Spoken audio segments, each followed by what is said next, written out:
तो हेलो दोस्तों, मैं स्वागत करता हूं आज की वीडियो में आप सभी का। और इससे पहले का जो हमारा टॉपिक रहा था वो टॉपिक रहा था हमारा संविधान सभा का गठन।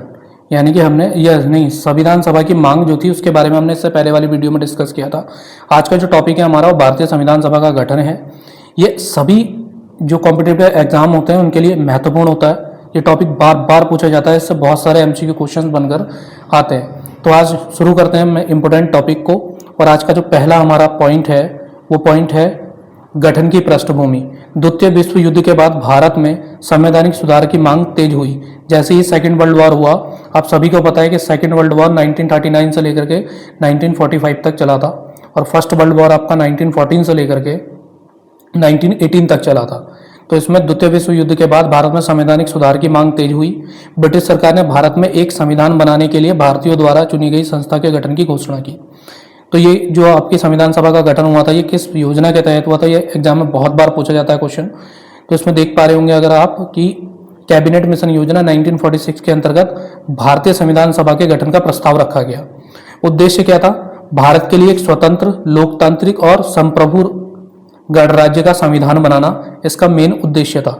सेकंड पॉइंट की अगर बात करें तो संविधान सभा का गठन इसके अंतर्गत आता है।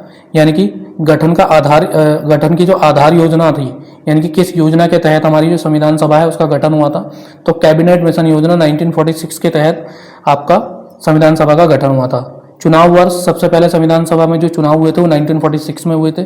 सदस्यों का चयन प्रांतीय विधानसभाओं के निर्वाचन सदस्य द्वारा प्रत्यक्ष चुनाव नहीं हुआ, यानी कि प्रत्यक्ष चुनाव नहीं हुआ था इसके अंतर्गत। कुल सदस्य जो यहाँ पर संविधान सभा की कुल सदस्य संख्या थी वो आपकी थी 389। इसमें भी इसको बांटा गया था, यानी कि ब्रिटिश भारतीय प्रांत जो थे इसमें ये 292 थे।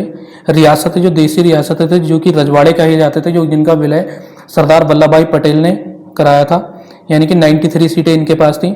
मुख्य आयुक्त प्रांत, इसमें 4 मुख्य गवर्नर आए थे आपके, जिसमें से 3 इंपॉर्टेंट है, पैथिक लॉरेंस, AB अलेक्जेंडर, ठीक है।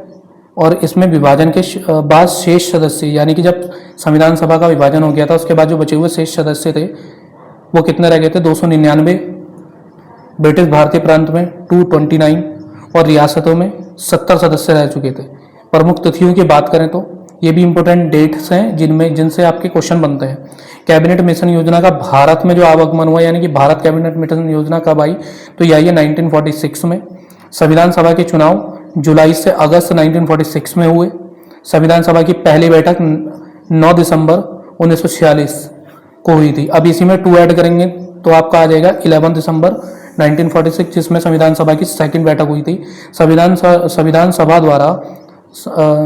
सभा द्वारा संविधान पूर्णतः अंगीकृत, यानी कि आपका जो संविधान अंगीकृत किया गया वो किया गया 26 नवंबर 1949 को, और संविधान जो लागू हुआ वो 26 जनवरी 1950 को लागू हुआ। ये दोनों ही क्वेश्चन अपने आप में डिफरेंट है।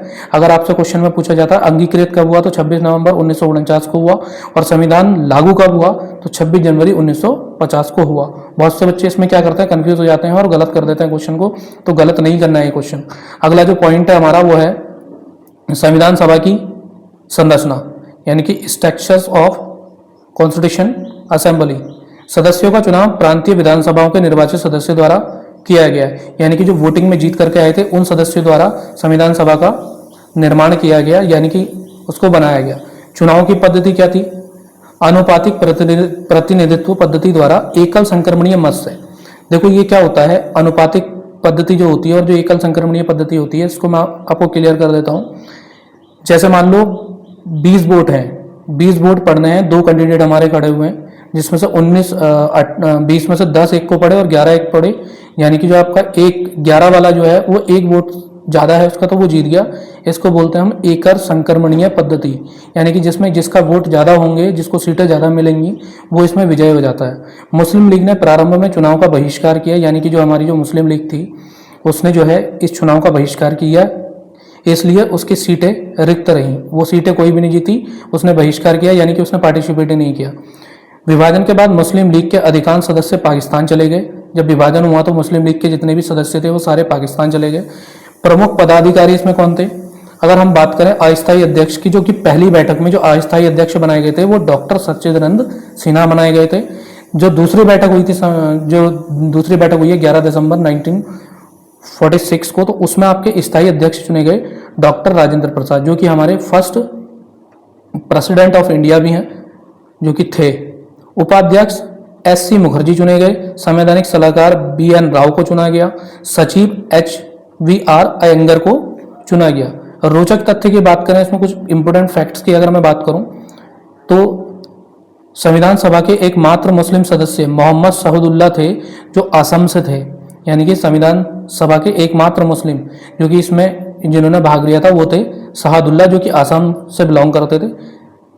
आगे बात करें तो महिला सदस्यों की संख्या इसमें 15 थी, जिनमें हंसा मेहता, दुर्गाबाई देशमुख, राजकुमारी अमृत कौर प्रमुख थी।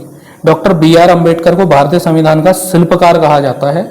ये भी बहुत क्वेश्चन पूछा जाता है कॉम्पिटिटिव एग्जामों में कि भारतीय संविधान का शिल्पकार किसको कहा जाता है, तो ये कहा जाता है आपका बी.आर. अम्बेडकर को। चलिए नेक्स्ट पॉइंट की बात करते हैं। महत्वपूर्ण समितियां, इसमें देखिए बहुत सारी समितियां बनाई गई थी।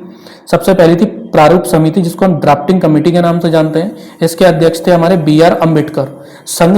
ये आपका संघ शक्तियां समिति, या इसके अध्यक्ष थे पंडित जवाहरलाल नेहरू, जो कि हमारे पहले प्रधानमंत्री रहे। संघ संविधान समिति, इसके अध्यक्ष भी पंडित जवाहरलाल नेहरू थे। प्रांतीय संविधान समिति जो बनाई गई थी, इसके अध्यक्ष थे सरदार पटेल।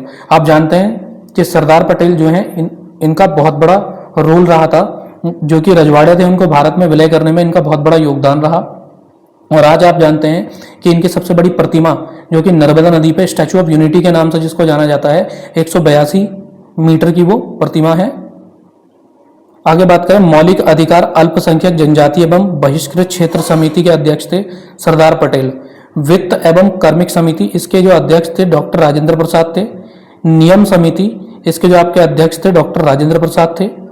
उसके बाद संविधान सभा की कार्यवाही की अगर मैं बात करूं तो पहली बैठक आपको मैंने अभी डिस्कस किया 9 दिसंबर 1946 को हुई थी। स्थायी अध्यक्ष के रूप में डॉक्टर राजेंद्र प्रसाद को चुना गया।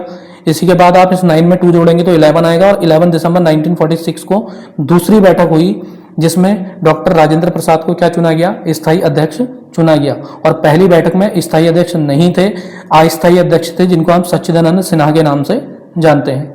संविधान सभा ने लगभग 2 वर्ष 11 माह 18 दिन तक कार्य किया। यहाँ से बहुत ही ज्यादा इंपॉर्टेंट क्वेश्चन है ये। वहां पूछता है आपसे कि संविधान को बनने में कितना समय लगा, तो 2 वर्ष 11 माह 18 दिन जो है इस पर काम किया और संविधान बनकर तैयार हुआ। कुल बैठकें जो हुई थी 11 सत्रों में 165 दिन चली थी। कुल प्रस्तावों की संख्या 7635 थी, ये भी क्वेश्चन बन सकता है। संविधान सभा ने विस्तृत विचार विमर्श के बाद 26 नवंबर 1949 को संविधान अंगीकृत किया था। देखिए यहां से 2 क्वेश्चन बनते हैं और दोनों के दोनों कंफ्यूजन भरे होते हैं। अगर आपसे पूछा जाएगा कि जो आपका संविधान है वो कब अंगीकृत किया गया, तो अंगीकृत में आपका दोस्तों आएगा आंसर 26 नवंबर 1949। लेकिन आपसे अगर इसी के विपरीत अगर क्वेश्चन पूछा जाएगा कि भारतीय संविधान कब लागू हुआ, तो भारतीय संविधान जो आपका लागू हुआ था वो हुआ था आपका कब, 26 जनवरी 1950 को। संविधान की प्रमुख विशेषताओं की बात करूं तो भारत का संविधान विश्व का सबसे लंबा लिखित संविधान है। अगर हम ये कह सकते हैं कि पूरी दुनिया में सबसे बड़ा वृहद लिखित संविधान अगर किसी देश का है तो हमारी इंडिया का है। यह लिखित होने के साथ साथ एक लचीला और कठोर संविधान भी है। इसमें एकात्मकता के साथ संघीय विशेषताएं हैं। मौलिक अधिकार, राज्य के नीति निर्देशक तत्व तथा मूल कर्तव्य शामिल हैं। यह लोकतांत्रिक, पंथ निरपेक्ष, समाजवादी और गणराज्यात्मक संविधान है। उसके बाद आगे बात करूं तो संविधान सभा का जो महत्व है, यानी कि importance of Indian constitution assembly की अगर मैं बात करूं तो इसमें भारत को स्वतंत्रता के बाद एक मजबूत राजनीतिक ढांचा प्रदान किया। यानी कि जब भारत आजाद हो गया था उसके बाद जो है इसकी पॉलिटिक्स में सुधार हुआ और एक राजनीतिक तौर पर इसको एक महत्वपूर्ण ढांचा मिला। इसने सभी वर्गों, धर्म, भाषाओं और क्षेत्रों के हितों को ध्यान में रखकर संविधान बनाया। ऐसा नहीं कि किसी भी एक पर्टिकुलर जाति के लिए या किसी पर्टिकुलर धर्म के लिए संविधान में जो है अधिकार वगैरह नियुक्त किए गए हों, ऐसा नहीं है। सारी भाषाओं को समान दर्जा दिया गया, सारे वर्गों को समान अधिकार दिए गए। ठीक है, तो ये सब चीज यहाँ पर इक्वालिटी की बात करता है हमारा संविधान, यानी कि सब कुछ बराबर अधिकार यहाँ पर वितरित किए गए हैं। इसमें एक ऐसे लोकतांत्रिक गणराज्य की स्थापना की नींव रखी जो विश्व का सबसे बड़ा लोकतंत्र है। इनमें भारत के सामाजिक, आर्थिक और राजनीतिक विकास पर मार्ग प्रशस्त किया। क्योंकि आप देखेंगे सामाजिक न्याय, आर्थिक न्याय, राजनीतिक न्याय, ये सब आपको न्याय के तौर पर हमारा भारतीय संविधान देता है। तो ये थी आपकी दोस्तों क्या संविधान सभा का गठन। आई होप कि ये वीडियो आपको पसंद आई होगी। इससे जुड़े हुए क्वेश्चन जो इंपॉर्टेंट फैक्ट हैं जो भी एग्जाम में पूछे जाते हैं उसके बारे में कल आपके साथ डिस्कस करूंगा। और इसमें एक एक लाइन जो इसमें लिखी गई है दोस्तों, ये एक एक लाइन मोस्ट इंपॉर्टेंट रहेगी हर एग्जाम के लिए, क्योंकि आप देखते हैं कि जो पॉलिटिकल साइंस है उसका बहुत बड़ा रोल रहता है हर किसी एग्जाम को क्लियर करने में। तो आई होप कि आपको ये वीडियो हमारी पसंद आई होगी। और अगर आपको वीडियो पसंद आई है तो हमारे channel Sunil S academy SST गुरु को सब्सक्राइब कीजिए, वीडियो को लाइक कीजिए। मिलते हैं नेक्स्ट वीडियो।